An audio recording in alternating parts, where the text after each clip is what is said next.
Salam əziz şagirdlər, hər vaxtınız xeyir olsun.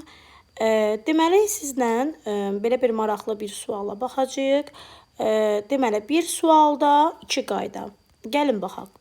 Hansı qaydadır? Həndəsən əsas anlayışları mövzusundan seçmişəm bu sualımızı. Deməli, iki dənə qaydamız var. Qaydalardan biri M qaydası, digəri isə U qaydasıdır. Hansılardır o M qaydası və U qaydası? Gəlin əvvəlcə xatırlayaq. U qaydasında biz deyirdik ki, məsələn, U qaydası necə idi? Daxili bir tərəfli bucaqlardan söhbət gedir və bu bucaqların cəmin biz deyirik ki, 180 dərəcədir. Düzdürmü? Əgər iki bucaqdırsa, ikisinin cəmi 180 dərəcədir.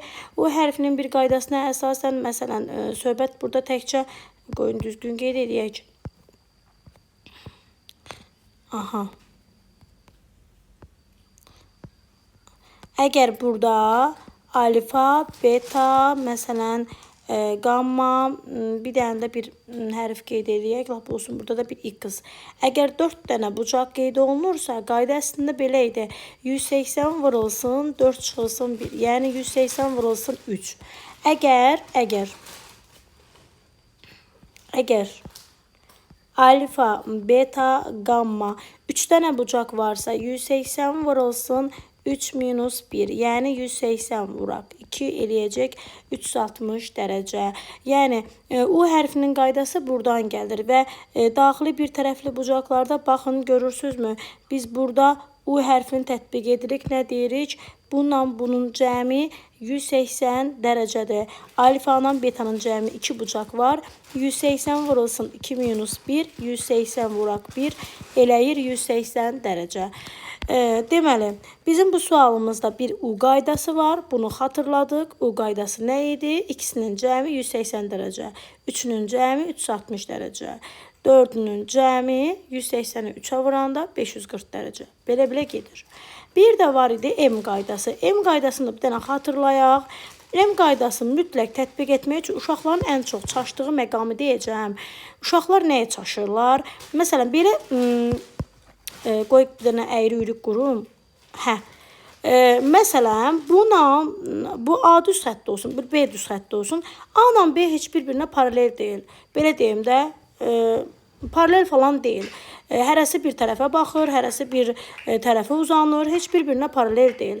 M hərfini tətbiq etmək üçün uşaqlar mütləq şəkildə M-in o qol hissələri var ha. Yəni, qolları, baxın, bu A düz xəttilə B düz xətti bir-birlərinə paralel olmalıdırlar.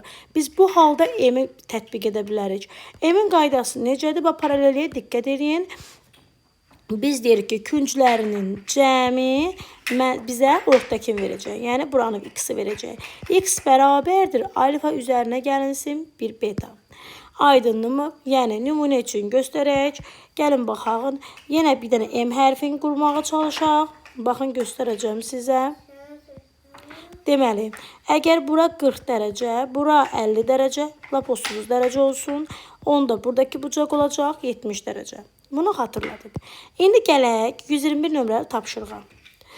İndi, baxın, bunu nəyə görə dedim ki, M-in qollarına tətbiq edək. Uşaq bəzən düşünür ki, məsələn, burada bir M hərfi var. Orada bir M hərfi yoxdur. M hərfi var bu tapşırıqda. Amma bizim bu tapşırıqdakı M hərfimiz, baxın, A düz xəttidir. Bir qolu da bir C düz xəttidir. Başa düşdünüz? Bu A düz xəttinin, hətta belə qaralayım ki, daha qəşəng başa düşün. Bizim M hərfimiz budur. Yəni, alfa üzərinə gəlsin beta, bu qolda üzərinə gəlinsin. 37 bərabər olacaq 72-yə. Buradan da alfanın, betanın cəmi 72-dən əgər 37-ni çıxarsaq, eləyəcək, neçə eləyəcək? 32-dən 7 çıxanda 5, 35. Düzdürmü? Bura qədər bildik. Heç bir problem yoxdur. Deyəcəksiniz ki, bəs müəllimə, haradadır bu U hərfi? Gəlin sizə U hərfini də göstərim. Baxın. U hərfinin də tətbiq etmək üçün mütləq həmin U-nun qolları, baxın, başlanğıc və son, onlar bir-birlərinə paralel olmalıdır. Başlanğıc və son. Demək istədiyim nədir? Bayaqların, bax, burada gördünüzmü? A düz xəttindən başlayıb B düz xəttində bitir və burada da biz U hərfini tətbiq edə bilirik. 1, 2, 3, 4. 4 dənə bucaq varsa, bunların 4-ünün cəmi 180 vurulsun 3-dür. Aydındırmı? İndi burada da görürsünüz, yəni B ilə C mütləq şəkildə bir-birinə paralel olmalıdır. Paralellik varsa U hərfini tətbiq edə bilirik. 170-dirsə, deməli bura 10 olacaq. Biz buradan betanın 10 olduğunu gördük. Onda alifada olacaq 25 və bizdən alfanın betanın fərqini soruşur. 25 minus 10 təbii ki 15 dərəcə. İnşallah ki mənim bu izahım, bu qaydam sizin hər birinizə kömək olmuşdur. Deməli, sonda da bir məlumatı qeyd eləmək istəyirəm. Onlayn dərslərimiz bizim davam edir. Əlaqə nömrəmiz 070 664 50 86. Bu nömrə WhatsApp nömrəsidir. İstəyənlər əlaqə saxlayıb qoşula bilərlər. Öncədən sınaq dərslərim olur. Sınaq dərslərimlə də qoşulub. Həm mənim metodumdan tanış ola bilərlər, həm də ki dərslərimizdən zövq ala bilərlər.